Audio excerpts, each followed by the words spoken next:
আসসালামু আলাইকুম। যারা নতুন ট্রেনিং সেন্টারে কাজ করতেছেন তাদের জন্যই কথাটা বলতাছি। আপনারা ট্রেনিং সেন্টারে কাজ শিখে চাকরি নিতে যাবেন নতুন, নেওয়ার পরে একটা অফিসে চাকরি নিতে গেলেন, তখন ওই অফিসের স্যারেরা বলবে যে তুমি কামচা, তোমার বেল কয়টা মার। তখন আপনারা বলবেন 5টা, বেল 5টা। কি ডাবল ফোল্ডার নাকি সিঙ্গেল ফোল্ডার? তখন আপনারা বলবেন যে আমি সিঙ্গেল ফোল্ডার এটা পারি 110 পিস, আর ডাবল যেটা এটা 80 পিস। ডাবল ফোল্ডার যেটা সেটা 80 পিস পারি। অবশ্যই অবশ্যই মনে করবেন যেখানে যাবেন আপনারা সেখানে আপনাদের ইন্টারভিউ নিবে, তখন আপনারা পরীক্ষায় যদি পাস না করেন তখন কলাম সে যে গার্মেন্টস আপনি কলাম চাকরি হবে না, তখন আপনার মনটা খারাপ করে আপনি চলে যাবেন। এটা স্বাভাবিক ব্যাপার।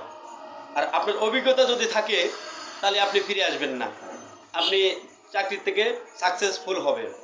আর আমার এই ভিডিওটা যারা দেখবেন তারা লাইক শেয়ার দিয়ে পাশে থাকার জন্য অনুরোধ করা হচ্ছে। আর যারা ট্রেনিং সেন্টারে কাজ শিখছেন তারা অবশ্যই আমার এই ভিডিওটা দেখবেন, আপনাদের অভিজ্ঞতা হবে, ভালো হবে, ভালো লাগবে। যদি ভালো লেগে থাকে লাইক শেয়ার দিয়ে পাশে